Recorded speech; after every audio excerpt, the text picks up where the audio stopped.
Teofusión con Ángel Román, un espacio dedicado a la reflexión histórica y metodológica del quehacer teológico en el contexto de Latinoamérica y el Caribe. Gracias por escuchar este podcast. Hola, mi nombre es Ángel Román y quiero darte la bienvenida a un nuevo episodio de Teofusión, un espacio donde la reflexión teológica y la vida cotidiana se encuentran de forma dinámica y en diálogo constante. En este episodio de Teofusión seguiremos reflexionando sobre las lecturas del curso El quehacer teológico de la Universidad Bíblica Latinoamericana. Para la reflexión de hoy tenemos como base la segunda lectura de Ángel Román titulada Irrupción de la teología de la liberación en América Latina. En esta lectura se describe, por un lado, la forma en que la teología de la liberación llegó a América Latina y, por otro lado, los procesos que permitieron su consolidación como una teología orientada a fortalecer la práctica sociopastoral transformadora a la luz de la fe cristiana. Según Román, la irrupción de la teología de la liberación en América Latina y el Caribe surge en el marco de los profundos cambios sociales, políticos y eclesiales de las décadas 1960 y 1970 que están presentes en este contexto. Asimismo, en el marco de la construcción de los nuevos sujetos sociales. Esta corriente teológica, es decir, la teología latinoamericana de la liberación, se configuró como una respuesta crítica y activa a la situación de pobreza estructural, exclusión y violencia sistemática que atravesaba el continente en esa época y que afectaba sobre todo a los grupos sociales más vulnerables y excluidos. Esta forma de hacer teología, es decir, teología de la liberación, la cual provenía básicamente de Europa, se inspiró en diferentes conferencias protestantes, pero sobre todo en el Concilio Vaticano II. Ahora bien, regionalmente se consolidó a partir de la celebración de las conferencias del Consejo Episcopal Latinoamericano de Medellín en 1968 y de Puebla en 1979. Su relevancia teológica radica fundamentalmente en el hecho que no irrumpió como una elaboración teológica puramente teórica ni tampoco puramente abstracta, sino como una reflexión situada y contextual, es decir, como una reflexión crítica de la fe que parte no solo de la praxis histórica de los pueblos empobrecidos, sino también de un compromiso ético cristiano con esos pueblos. Uno de los enfoques más significativos de este enfoque teológico fue el cambio de paradigma metodológico que provocó, ya que la teología dejó de concebirse solamente como un discurso neutral para asumirse como un instrumento político de liberación y como un acto segundo, es decir, que surge de la interpretación de las prácticas cristianas y no de una reflexión teórica. Y esas prácticas cristianas son aquellas que ya existen y que están comprometidas con la transformación social. Según esta perspectiva, la fe no puede separarse de las condiciones históricas en las que vive el pueblo. Por ello, la opción preferencial por las personas empobrecidas se convirtió en el criterio hermenéutico fundamental de la teología latinoamericana. En ese sentido, la pregunta planteada por Gustavo Gutiérrez, ¿cómo anunciar el amor de Dios en medio del sufrimiento impuesto al pobre?, expresa precisamente el núcleo pastoral y teológico de la irrupción de la teología de la liberación en nuestro contexto. Otro aspecto también muy relevante es que la teología de la liberación integró en su discurso teológico el análisis sociopolítico y el diálogo con las ciencias sociales, reconociendo que las injusticias no solo son fruto de decisiones individuales, sino de estructuras de pecado, las cuales generan, provocan y justifican este tipo de condiciones de exclusión y vulnerabilidad. Tanto desde el ámbito católico como protestante, a través de espacios de reflexión teológica como el Grupo Académico de Iglesia y Sociedad en América Latina, se llegó a consolidar una visión profética de la fe cristiana, donde el factor político derivado del profetismo bíblico se constituyó en un instrumento teológico que denunciaba la opresión y que anunciaba una sociedad más justa y comprometida con la construcción del reinado de Dios y su justicia. En resumen, la irrupción de la teología de la liberación significó un hito y un giro histórico muy importante para América Latina, ya que redefinió el sujeto pobre como sujeto teológico, transformó el modo de hacer teología y vinculó inseparablemente la fe cristiana, la historia y el compromiso liberador.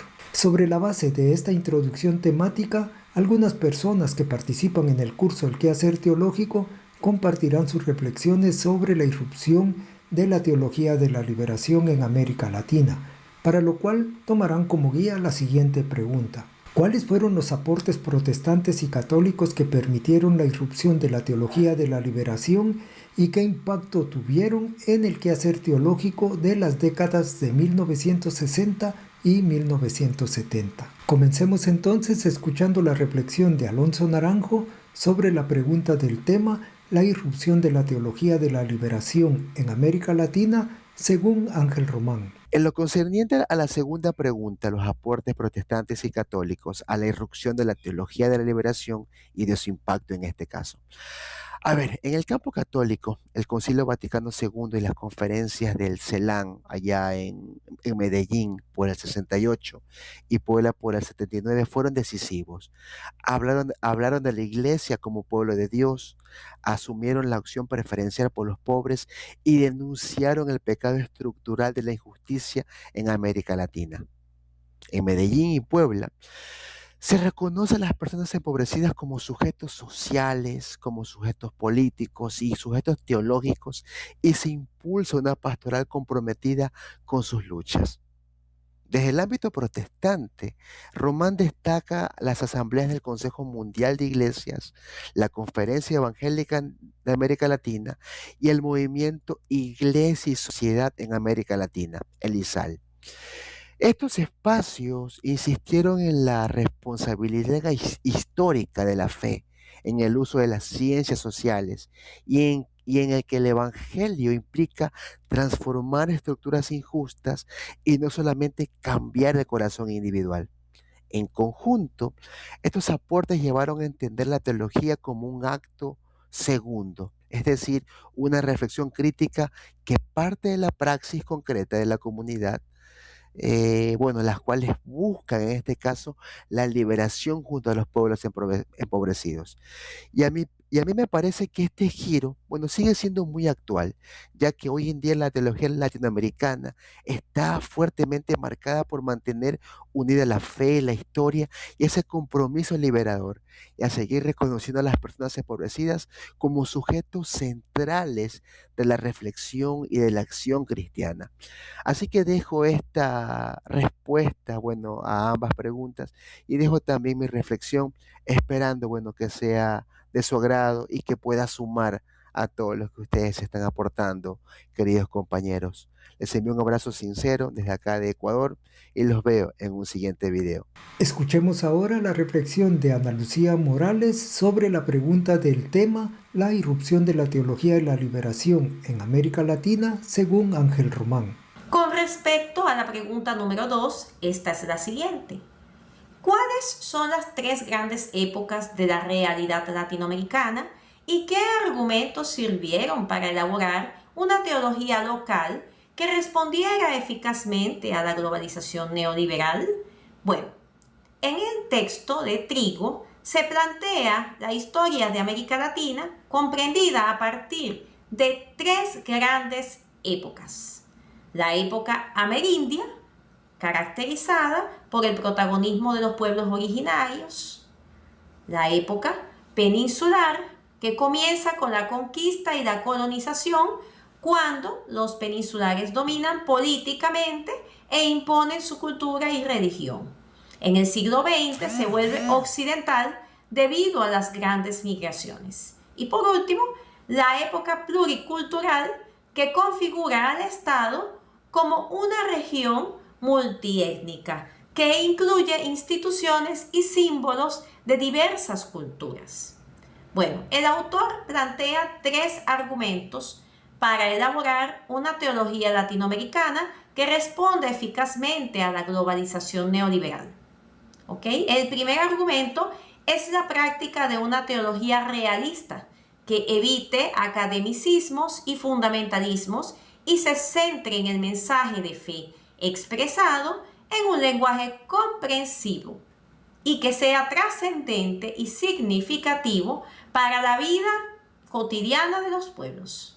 El segundo es que sea una teología profética, o sea, que esté dirigida a su tiempo y que condene toda acción dominante que genere exclusión y opresión y que anuncie desde el futuro de Dios un evangelio solidario accesible para todos y todas. Así, se tiene a un Dios presente en la vida concreta y se sigue el camino de Jesús mediante el amor al prójimo. Y finalmente, se propone discernir entre la religión neolítica y el cristianismo, evitando reducir la fe a la tríada que el autor menciona en su texto y promoviendo una visión que encarne la palabra de Dios, interpretada y vivida en comunidad con gozo, donde prevalezcan la fe, la esperanza y el amor como valores centrales del reino de Dios, tal como lo expresa 1 Corintios 13:13. Muchas gracias. Escuchemos ahora la reflexión de Dina Weisberger sobre la pregunta del tema La irrupción de la teología de la liberación en América Latina, según Ángel Román. Hola, buenas tardes, profesor Ángel.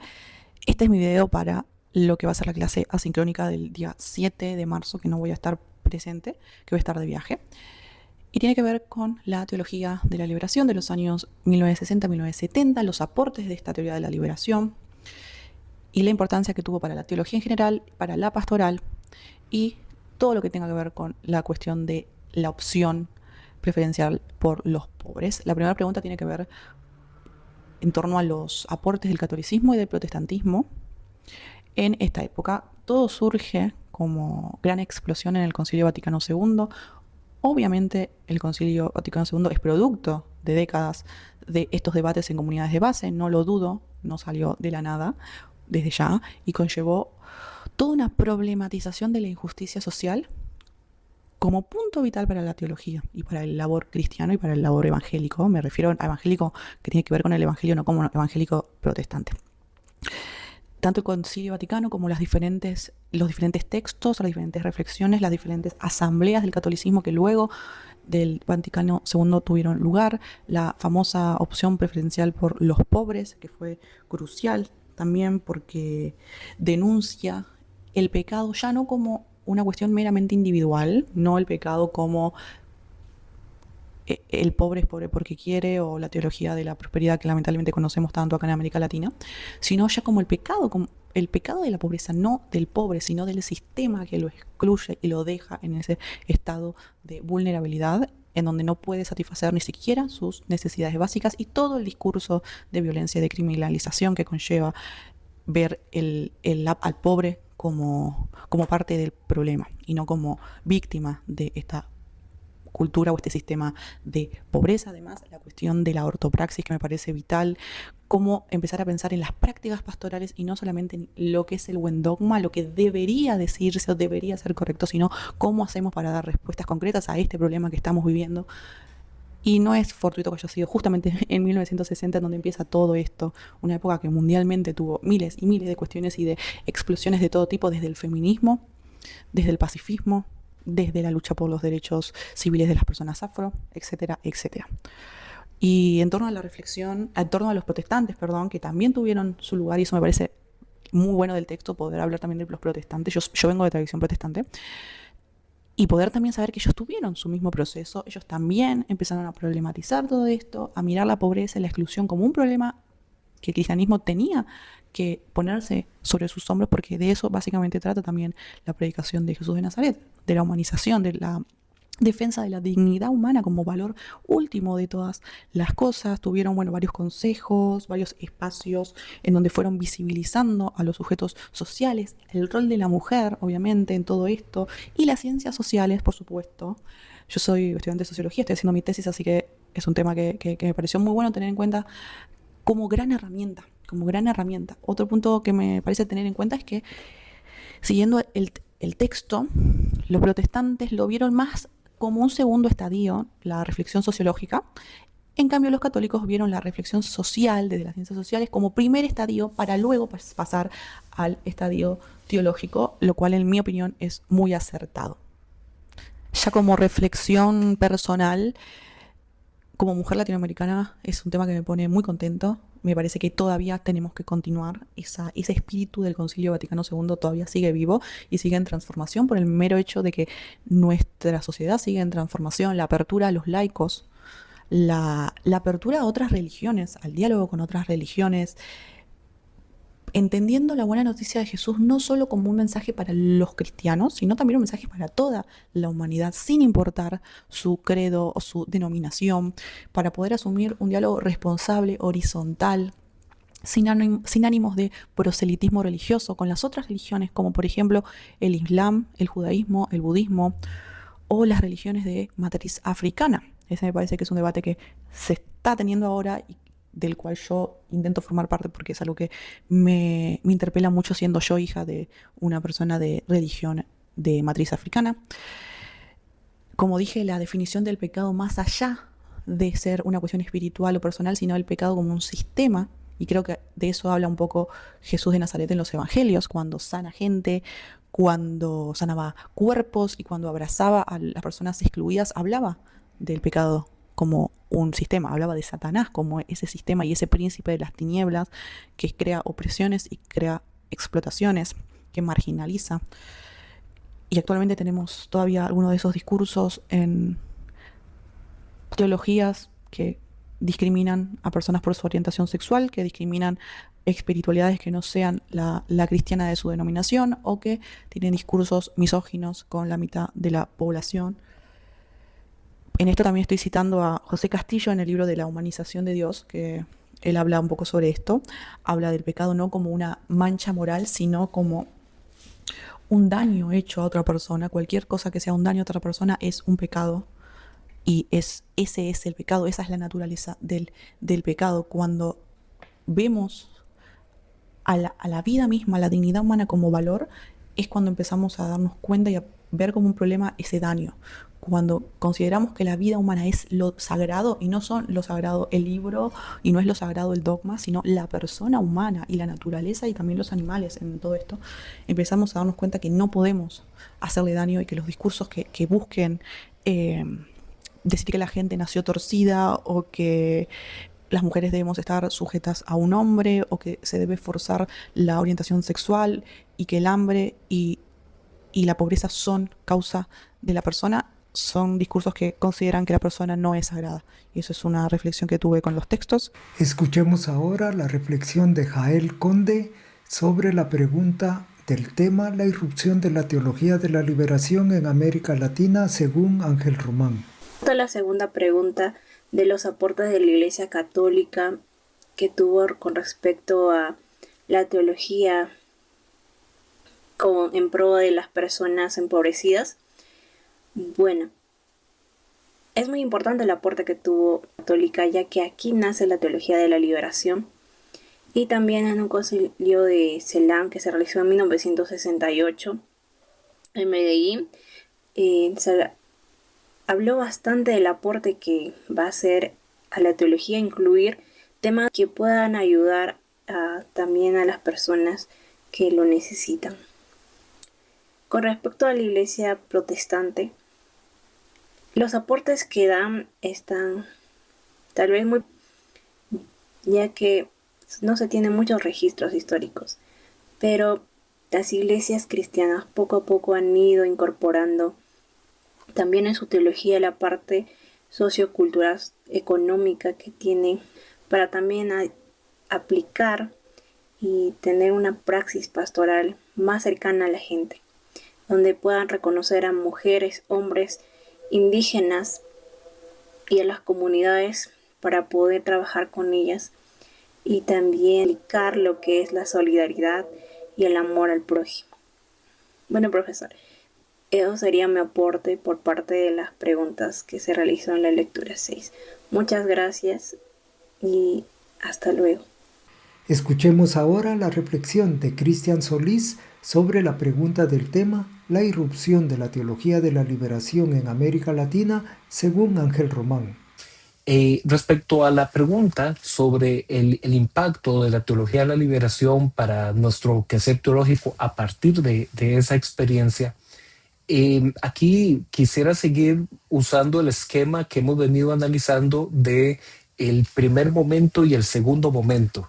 Los autores que se han referenciado en el libro, como Gustavo Gutiérrez o como Miguel Bonino, hablan mucho de que la teología de la liberación nace de un primer momento de una expresión de fe concreta. Es decir, que en la relación con la gente, en la relación con la comunidad, es que surge la teología de la liberación, y que el segundo momento o el segundo paso es ya la reflexión metodológica, ya por categorías de análisis más intelectual, pero hacer eso sin el primer movimiento sería contraproducente.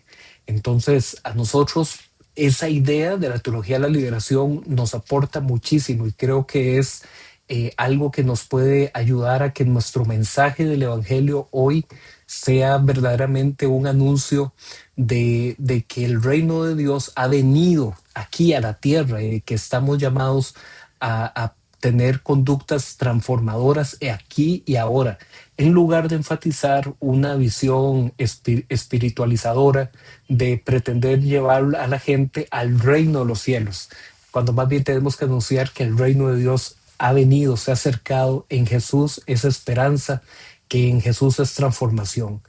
Y darnos cuenta de quién es mi prójimo. Mi prójimo o este sujeto social puede tener diferentes nombres, diferentes rostros, y necesitamos contextualizar la palabra de Dios para esos diferentes rostros, porque el sujeto social cambia y la forma en la que nos relacionamos con el sujeto social también tiene que cambiar. Así es que, de forma general, esto sería el reporte a partir de la reflexión de la lectura de esta semana. Gracias. Muy bien, quiero terminar este episodio de Teofusión agradeciendo a todas las personas participantes por compartir sus reflexiones y sobre todo por la maravillosa contribución que están haciendo a la construcción de conocimiento teológico colectivo. Asimismo, espero que estas reflexiones nos motiven a seguir construyendo una teología pensada desde la fe y desde las experiencias de vida. Entonces, reciban un abrazo teológico de mi parte y hasta el próximo episodio de Teofusión.